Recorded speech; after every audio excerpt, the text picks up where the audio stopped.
എല്ലാവർക്കും പ്രജൂസ് കറി വേൾഡിലേക്ക് സ്വാഗതം. ഇന്ന് തേങ്ങ ചേർക്കാത്ത മോരുകറി അഥവാ മോര് കാച്ചിയതാണ് ഷെയർ ചെയ്യുന്നത്. ഇത് വളരെ പെട്ടെന്ന് എങ്ങനെ തയ്യാറാക്കാം എന്ന് നോക്കാം. ആദ്യം ഒരു ബൗളിലേക്ക് 1 കപ്പ് തൈര് ഒഴിച്ച് അതിലേക്ക് 1/2 കപ്പ് വെള്ളം ഒഴിച്ച ശേഷം ഒരു വിസ്ക് ഉപയോഗിച്ച് കട്ടകളെല്ലാം ഉടച്ചെടുക്കുക.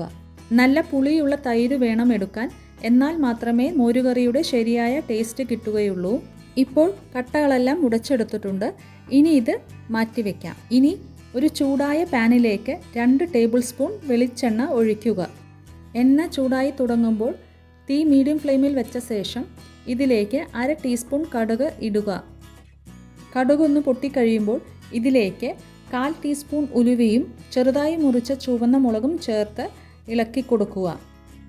ഇതൊന്ന് ഇളക്കി കൊടുത്തതിനു ശേഷം ഇതിലേക്ക് 1 തണ്ട് കറിവേപ്പില, 4 ചെറിയ ഉള്ളി ചെറുതായി അരിഞ്ഞത്, 2 പച്ചമുളക് നടുവേ മുറിച്ചത്, 1 ഇഞ്ച് വലിപ്പമുള്ള ഇഞ്ചി ചെറുതായി അരിഞ്ഞത്, 2 വെളുത്തുള്ളി ചെറുതായി അരിഞ്ഞതും കൂടി ചേർത്ത് 1 മിനിറ്റ് നേരത്തേക്ക് വഴറ്റുക.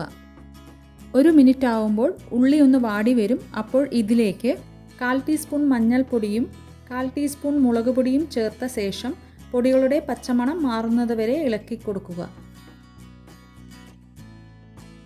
പിന്നീട് ഇതിലേക്ക് നേരത്തെ തയ്യാറാക്കി വെച്ച തൈര് ചേർത്ത് നന്നായി ഇളക്കി യോജിപ്പിച്ചതിനു ശേഷം 3/4 ടീസ്പൂൺ ഉപ്പ് ചേർത്ത് 1 മിനിറ്റ് നേരത്തേക്ക് ഇളക്കി കൊടുക്കുക.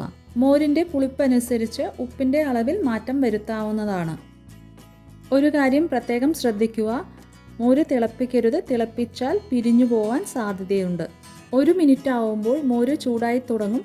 അപ്പോൾ ഫ്ലെയിം ഓഫ് ചെയ്ത ശേഷം ഉടൻ തന്നെ മോരുകറി ഒരു സെർവിങ് ബൗളിലേക്ക് മാറ്റുക.